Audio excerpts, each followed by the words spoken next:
বাবা আসুক, আমি চলে যেতেছি। তোমার সংসার আর আমি করবো না। বুঝতেছি না, তুমি তো অতিরিক্ত কথা, তুমি তো কিছু বলার সুযোগই দিচ্ছ না, কিছু শুনতেছো না। কি শুনবো তোমার কথা? তুমি অনেক বলছো, আর বলা লাগবে না, অনেক শুনছি। আসসালামু আলাইকুম। আলোচনা কি হয়েছে বাবাজি? বসে। কি হয়েছে মা? বসো বসো বসো, এখানে বসো। বসো মা, তুই বল, কেন বল বাবাজি, বসো। কি হয়েছে? জি না, বলেন। আর বাবা তুমি তো জানোই আজকে আমাদের ম্যারেজ ডে। আমি ওকে শুধু একটা নেকলেস আনতে বলছি, ওইটাই ওই আনতে পারে নাই। আমি পাশের বাসার ভাবিকে পর্যন্ত বলছি যে আমার হাজবেন্ড আমাকে নেকলেস আইনা দিবে, সেটা ও ভাবির সামনে আমাকে অপমান করলো। এটা বলো কিরকম? একটা হাজবেন্ডের কাছে যদি একটা আবদার করে কিছু নাই পাই, একটা যদি ভালোবাসায় যদি না থাকে তার কাছে, তাহলে এটা কিরকম হলো? আমি ওর সাথে সংসার করবো না, তুমি আসছো ভালো হয়েছে, আমাকে নিয়ে যাও। ও এই ব্যাপার। তো জামাই যে কিভাবে কেন আনতে পারলো না, যে কি অসুবিধা জিজ্ঞেস করছস? তুমি কেন আনতে পারো না? এটা তো উচিত ছিল না। কি রে মা, তোদের লেখাপড়া করেছি ঠিক না, মানুষ তো মানুষ তৈরি করছি, তোমাদের শিক্ষা দিছি, পারিবারিক শিক্ষা তোকে আমি দিছি, তো জিজ্ঞাসা করবি না যে তুমি কেন আনতে পারো না? কি জিজ্ঞাসা করবো? উচিত ছিল না জিজ্ঞাসা করার? তাহলে কেন আনতে পারো না? তাহলে আমার তো সব, আমি কোনটা দিয়ে আমি ফোন দিছিলাম, আমাকে বলছে বসুন্ধরা আছে, তোর জন্য নেকলেস কিনতে আছে 10 লাখ টাকা দিয়ে।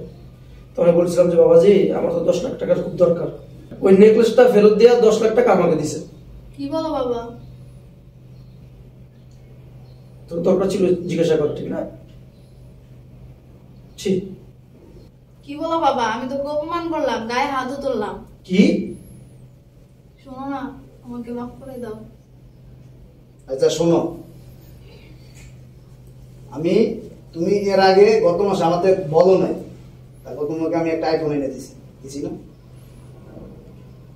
আমি চেষ্টা করি আমার সামর্থ্য অনুযায়ী, আমার ইনকাম সোর্স অনুযায়ী, যে আমার যা আছে তা নিয়ে, মানে যাতে আমার ফ্যামিলি সবাইকে আমি সুখে রাখতে পারি, আমি চেষ্টা করি।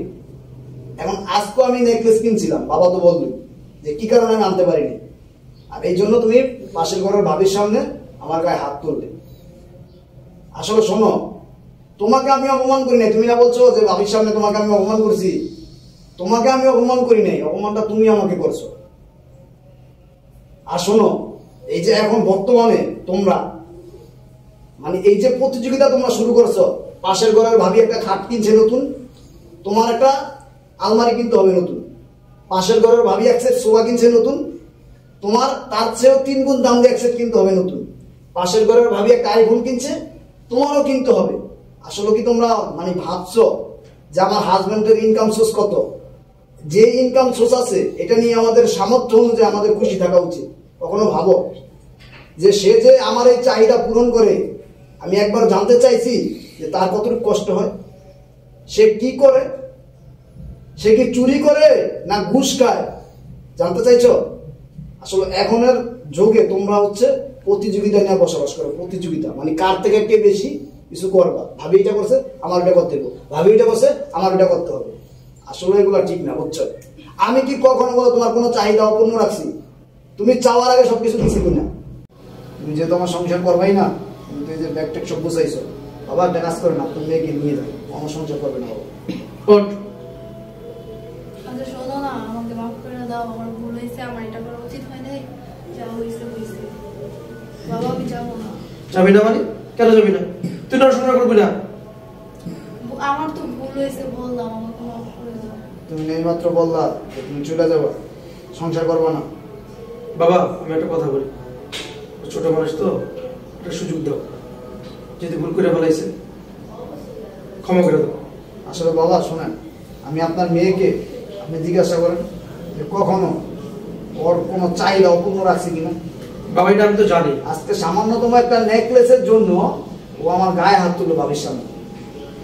শোন মা, স্বামীর যা থাকে ওটি নিয়ে সন্তুষ্ট থাকা উচিত না, ঠিক আছে? কিন্তু ওদের মতো কিছু মেয়ে আছে এগুলো করে না, তার জন্য দেখিস অনেক স্বামীরা অন্যায় পথে চলে যায়, অন্যায় পথে ইনকাম করে। কাদের জন্য জানো? এই যে বিবির জন্য, ছেলে মেয়ের জন্য, ঠিক আছে? এর কাজটা করিস না, ঠিক আছে? তো থাক মা। আচ্ছা বাবা থাক মা, আমি গেলাম। আসসালাম। পাগল করে যাও, ভিতরে যাও, আর পাগল করিস না মা, স্বামী যাবে বলো ভেবে চলিস, হ্যাঁ? ঠিক আছে যাও। শোনো না, রাখবে না, দেখো না, রুমে আসো।